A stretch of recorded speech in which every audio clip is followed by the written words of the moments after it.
Hi, everyone. Al DeMarco here, General Manager of DeMarcoSports.com, and this is going to be your Friday video report. I have a number of complimentary plays, both in baseball and preseason football, coming your way. Listen, I am on a 50 and 25 roll with the free plays, and that's in all sports combined over God knows how many months. That record would have been better if not for Wednesday's disaster. Yesterday, of course, Thursday, I took a pass because the cards sucked and I was busy. Wednesday, of course, I returned here on the videos for the first time. And again, God knows how many months. I think it was back in May before I had a few wonderful physical ailments. But I had two complimentary plays on Wednesday. One was Cleveland, the Guardians, and I lost that one. But my top play on Wednesday happened to be the New York Mets on the run line. And I told you I was extremely busy with so many important things on Wednesday. I mean, I had to watch the latest episode of Star Trek Discovery of New Worlds. It wasn't the greatest episode of the season, only because Nurse Chapel wasn't a featured player. And I got to tell you, she's hot. She's really hot. But also I had to watch this Summer I Turned Pretty. Yes, I do watch that show, and I enjoy it. I will admit it. I don't think I'm their target demographic, but still. And then, of course, I had to watch the Kelsey brothers. I had to watch the podcast on YouTube with Taylor Swift. Okay, all you Trump fans, I realize you're haters. Haters are going to hate, but it was very entertaining. It really was. But I started watching that, and the Mets were up 6-0.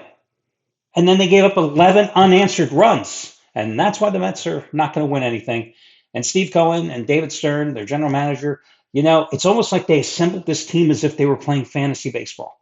I mean, we'll get this guy, we'll get that guy, we'll put them all together. It's just a poor mix, no chemistry, and a lousy bullpen. Oh, my God, how do you 11 unanswered runs? Anyway, that's why the free pick record isn't as good as it should have been. So without further ado, let's get busy here. And first, I'm going to talk about baseball, and then I'm going to get to your preseason picks, because the baseball play is actually better than the preseason picks. But it took me 4 times longer to analyze these preseason games than it did to do the baseball things. So you better appreciate it. Okay, let's get to the baseball play. I'm going to take a shot here with Arizona minus $1.30 on the run line. Yes, I know it's a little higher price, but then again, could Arizona be this year's Detroit Tigers? Remember last year, the Tigers looked like they were in a sell mode at the trading deadline, and then they exploded in the second half of the season? Diamondbacks, same way. Basically sold all their top players. And look at what they've done here lately. I mean, they have been on a nice little roll here, winning 9 of their last 12. The offense has been pumping, but of course, they are also 4-0 in that stretch against the lousy Colorado Rockies. And they've won those 4 games by a 33-14 margin. And they've owned the season series as well, winning 8 out of 10 so far. Now, they are on the road here tonight, and Colorado is going with a guy by the name of Tanner Gordon, a 27-year-old right-hander in his second season in the majors. Last Sunday, he was at Chase Field in Phoenix, and all he did was give up 12 hits and 10 runs in 4.2 innings. But that's not unusual for Mr. Gordon here of late, because in his prior start, at home against Toronto, he lasted 2.2 innings, and he gave up 7 runs on 11 hits. And in his start before that, at Cleveland, he lasted 3 innings and gave up 7 runs on 8 hits. Yeah, there's a reason he has an 8.37 earned run average in 7 starts this season. And last year, he had an 8.65 earned run average in 14 starts. So I looked at the numbers, and I looked at how many games he started in his career. 15 of them, and the Rockies have lost 12. Why not take Arizona on the run line? What the hell? Minus $1.30? Yeah, I like Arizona in that one. So that is your baseball complimentary selection, and that would be the top play here for today. But now let's talk about preseason football. Now, here we are in week number 2, and supposedly week number 2 is going to be the week that's, you got a better chance to win because the starters are going to play. But that is really not the case. Listen, the NFL did us all a favor by eliminating the 4-week preseason schedule because it was a smokescreen. It was just a joke. People were just getting robbed of their money, especially season ticket holders that were forced to buy that extra ticket, okay? But in reality, as you've had joint practice becoming even more popular in the recent 5 years or so, joint practices have really reduced the emphasis and the importance of actually playing preseason games. And there's a couple of reasons for that. Listen, coaches don't want to invoke the the ire of their owners and their fan base by having key players getting hurt in meaningless preseason games. But if they get hurt in a joint practice, oh, well, that's a different story. It's not a meaningless preseason game. And joint practices, it's a misnomer. It's not really a practice. Oh, okay. Cue up Allen Iverson. Practice. No, I'm not going to do an Allen Iverson impression. Please, we don't have to go that far. But it's not really practice because teams, it's a controlled scrimmage. I'll give you an example. So the Browns and the Eagles had a joint practice here, and they do it on back-to-back days. One day, the Browns offense worked on their passing. The next day, the Browns offense worked on their running game. Yeah, that really tested the Eagles' defense, didn't it? That's how these controlled joint practices work. One day, the offense will work on their red zone offense. The next day, they'll work on their normal offense. It's nothing really that simulates true games. And that's why so often you'll see in the first week of the regular season, these teams, many of them, struggle putting points on the board. Now, in the first game we're going to talk about, Atlanta and Tennessee, you had teams that had joint practices this week in Atlanta.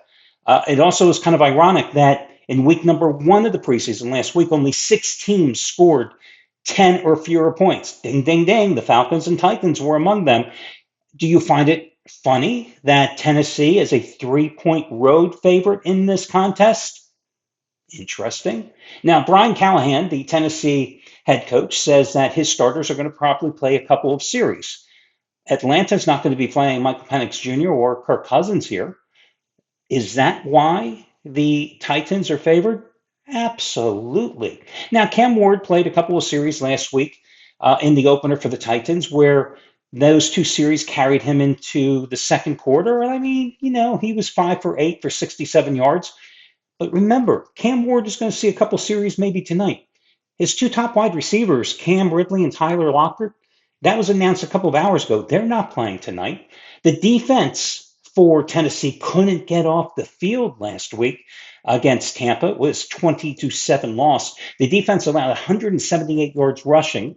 Ward was followed by, and by the way, the defense couldn't stop Kyle Trask, right? It wasn't Baker Mayfield. Kyle Trask just had his way against that Tennessee defense, mainly the second teamers. Ward was followed by Brandon Allen and Tim Boyle. They combined to hit 40% of their passes and 3 interceptions. Boyle was so bad he was cut, and they signed the well-traveled Trevor, what the hell is his name? Trevor Siemian. And he's going to see a lot of action here tonight. He was just signed off the street. So the Falcons quarterback situation, of course, their game was cut short in the fourth quarter against the Lions because of that injury. But, Easton Stick, who's been around the block, and Emory Jones, who hasn't, they combined for 198 yards, 1 touchdown in that 17-10 loss against the Lions. But I give the Falcons a little bit of a mulligan there because the Lions are playing their second game after that embarrassing performance in the Hall of Fame game against the Chargers. So I actually like the Falcons plus the 3 points in this particular spot. And what I always say when that line crosses 3, 4, 6, 7, even sometimes 10, I'm either buying up the half point or buying down, depending on the situation. Here I'm buying up. Now, that leads you to the second game, which is Seattle at home against Kansas City. And this line is very interesting. Seattle, depending on where you shop, is either minus 3.5 or minus 4.5. Duh, I like the Seahawks. This is why it's so important to have a couple of different sports books where you're playing online. Now, the 2 big sports books, and you know the ones I'm talking about, they have collectively combined 67% of the U.S. betting public online-wise in the 38 states plus the District of Columbia that have legalized online wagering. States that aren't doing it, I don't know why the hell not. One of them's, Texas is probably the biggest one that doesn't. But, Texas is a screwed up state anyway. What can I tell you? Ooh, yes, they're not hiring me for director of tourism, are they? Anyway, and it's also a really crazy line. By the way, before I get to the analysis, I was looking, if you're interested in this game for a first half price, the first half, you could play Seattle at 2.5 at minus $1.25. Or you could play Seattle at 1.5 points at minus $1.45. The first quarter, most books don't have it, or you could play first quarter at the money line at minus $1.80. Again, this is why it's so important to have at least two betting options if you are in a state where you have online wagering.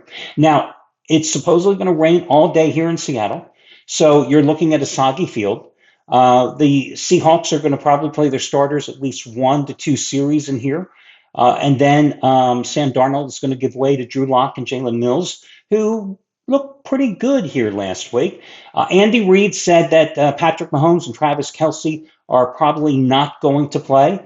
And that means probably the Chiefs starters aren't going to play either. Gardner Minshew is probably going to see most of the action at quarterback. I like Seattle in this game. And this is a situation, even though I was talking about the first quarter and the first half lines, I would take Seattle. I would play them in a book where there's a number of them where you can get the Seahawks at 3.5. And again, I would take Seattle minus the 3.5, and I'd buy down the 0.5 point. Now, of those two games, which one do I like more? I think Seattle. I think Seattle is the better of the two plays, with Atlanta being the other one as the home dog. Do I like them either as much as the play in the baseball selection I gave you with Arizona on the run line? No. So if I had to rank them, I'd make Arizona number 1, I would make Seattle number 2, and I'd make Atlanta number 3. But just remember, guys, it's preseason football. And yes, it's a 50-50 betting opportunity, just like anything else that we wager on, but it is preseason football. And although I was the number 1 guy here in football last year, college and the NFL, I'm not betting it, nor am I watching it. Yes, I spent, 90 minutes handicapping and researching these games to give you this information, but it's a free pick at the end of the day. Good luck, everybody, and talk to you again tomorrow when I can't wait to handicap that entire Saturday NFL card. Again, good luck, and talk to you again soon. Take it easy, guys.